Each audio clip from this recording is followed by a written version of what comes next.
Charlie Kirk believed courage and conviction still matter. He wanted every Christian to stand firm in their faith, no matter the cost. That's why the Voice of the Martyrs is offering you a free copy of Extreme Devotion. Inside are true stories of Christians in places like China, Iran, and Nigeria who refused to deny Jesus Christ, even in the face of imprisonment or death.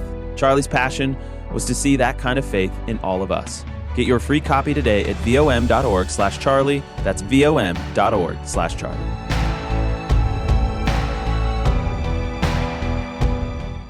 Heather McDonald, I'm going to play this clip from Jasmine Crockett and have you respond on the other side. Let's go ahead and play cut 123.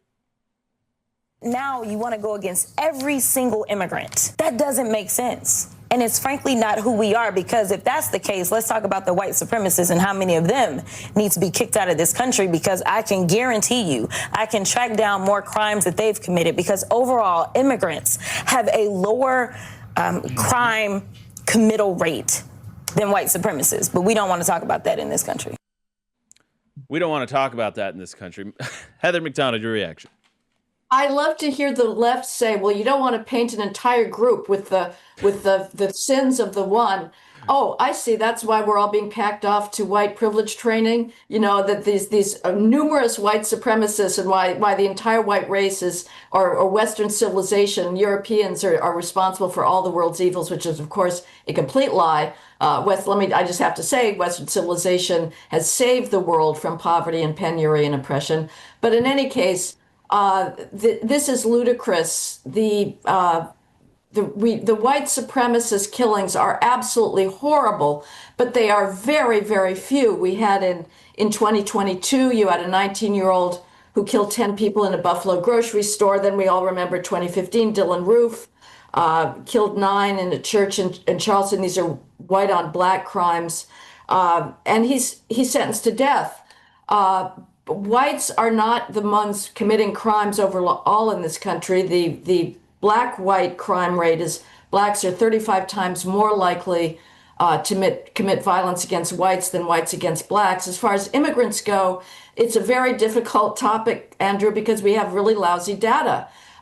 You know, if you're Wellesley, Massachusetts, or New York City jail, you have zero incentive to try and find out the immigrant status of people in your jail, because if the feds ask to deport somebody after he's finished his sentence, you're not going to comply anyway.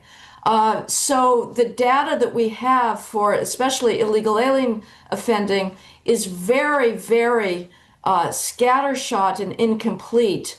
It depends as well on the source country, the ethnicity. Asians generally have a much lower crime rate than everybody else. Hispanics generally have a much higher crime rate than whites, but it's lower than blacks.